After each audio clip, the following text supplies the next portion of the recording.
Echoes of Elysium just launched on Steam yesterday, and it's basically a survival game where you're stranded on floating islands in the sky and need to build your own airship to survive. What makes it stand out is that your base isn't stuck in one place. It's essentially the ship itself, which you can expand and customize as you explore. It's a very promising concept, but as with most early access titles, there are a few things to keep in mind here before making a decision. Thank you kindly to Snail Games for sponsoring this video. So let's begin with how the game actually works. You begin with pretty much nothing except a glider and a tiny wooden platform that barely qualifies as a ship. The game world is made up of islands floating in the sky, with nothing but empty space between them, and you need to hop between these islands to gather materials. The game's verticality is pretty cool. You're diving down to lower islands and climbing up to higher ones. The view when you're flying around is genuinely nice to look at. You collect wood, metal scraps, lithium crystals, plant fibers and other stuff to slowly improve your ship. This is also where the first problem comes in. When you collect resources, you're always walking forward when you swing to collect the items. I have absolutely no idea why this was implemented, because it feels very unintuitive. I have read quite a few criticisms online that strongly agree that this is a pretty bad mechanic.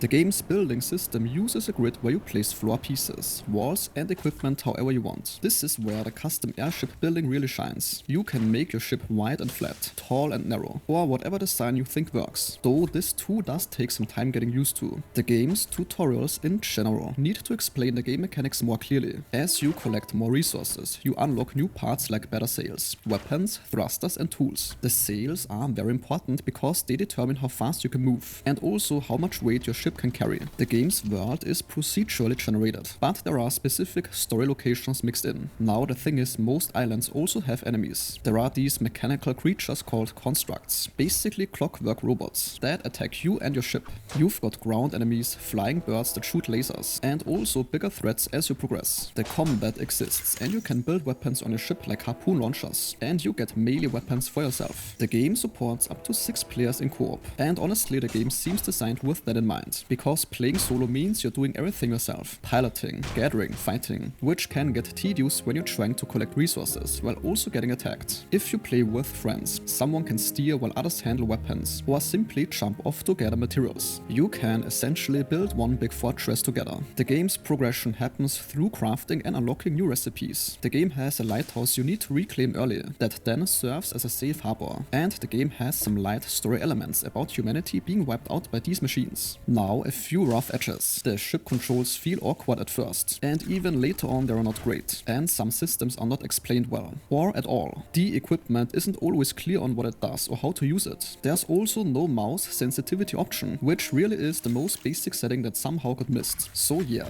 if you like survival games with building and the idea of customizing your own flying ship, then this might be worth checking out on Steam while that 10% launch discount is still active. Just keep in mind it's still being developed and has some rough spots to work through. And that sentence concludes today's video. If your time was respected, a like or comment is very much appreciated.